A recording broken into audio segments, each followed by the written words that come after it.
ಅರಳುತ್ತಿದ್ದಂತೆ ಕೋಮಲವಾಗಿ ಅರಳುತ್ತಿದ್ದ ಈ ನಿನ್ನ ಮುಖವು ಅದೇಕೆ ಹೇಮಂತ ಋತುವಿನ ತಾವರೆಯಂತೆ ಹಿಂದೆಗೆಯುತ್ತಿರುವುದಲ್ಲ.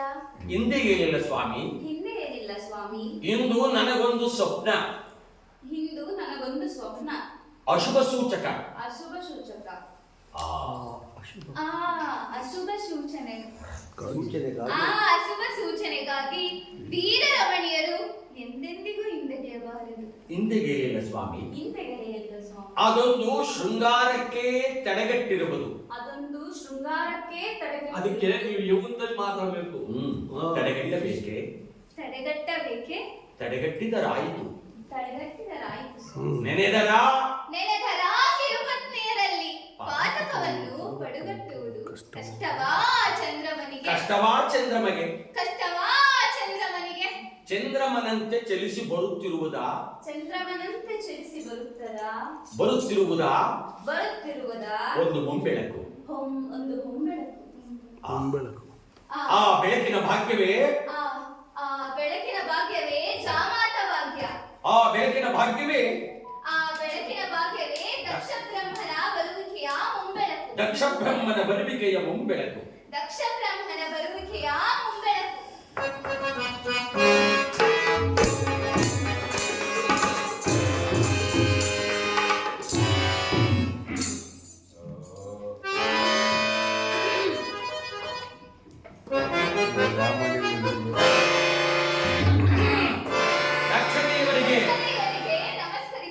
ಶುಭವಾಗಲಿ. ಶುಭವಾಗಲಿ ದಂಪತಿಗಳಿಗೆ.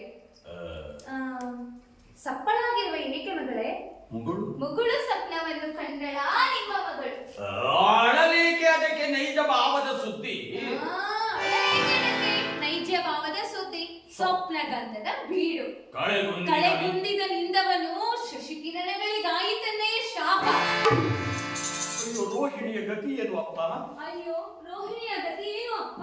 ಗತಿಗೆಟ್ಟು ನಿಂತಿರುವಳ ಗಂಡನ ಪಕ್ಕದಲ್ಲಿ. ಪಕ್ಕದಲ್ಲಿ ಇರಲಿಲ್ಲವೇ ತಂಗಿಯರ ದ್ರೋಹ, ರೋಹಿಣಿಯ ಮೋಹ ಎರಡು ಎಡೆ ಮಾಡಿ ತಿನ್ನಿಸಿದ್ದು ಚಂದ್ರಮನಿಗೆ. ಕಷ್ಟಕ್ಕೆ ಕ್ಷಮೆ ಇಲ್ಲವೇ ದಕ್ಷದೇವ? ಇಲ್ಲ. ಮೇಲು ಕಿರಿಗಳು ಇಲ್ಲ. ಮೇಲು ಕಿರಿಗಳು ಕೀಳಾಗಿ ಕತ್ತಿಸಿ ಉರುಳಿದರು. ಸಪ್ತ ಸಾಗರವೆಂದು ಏಕಕಾಲಕ್ಕೆ ಬತ್ತಿ ಹೋದರು. ಬ್ರಹ್ಮ ವಿಷ್ಣು ಮಹೇಶ್ವರ ಬಾಬಿಟ್ಟು ಕೋಗಿದರು. ದಕ್ಷ ಬ್ರಹ್ಮನ ತನ್ನ ಮಹತ್ವಾಕಾಂಕ್ಷೆಯನ್ನ ಈಡೇರಿಸಲೇಬೇಕು.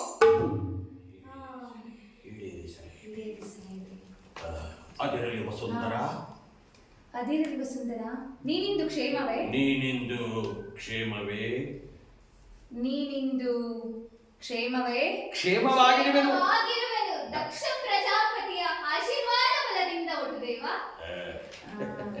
ಬಾಪು ಮಗಳೇ ಬಾಪು. ಬಾಪು ಮಗಳೇ ಬಾಪು. ನಾನಿನ್ನು ಬರಲೆ. ಪಡಿಗಟ್ಟಲಾರೆನು. ಪಡಿಗಟ್ಟಲಾರೆನು.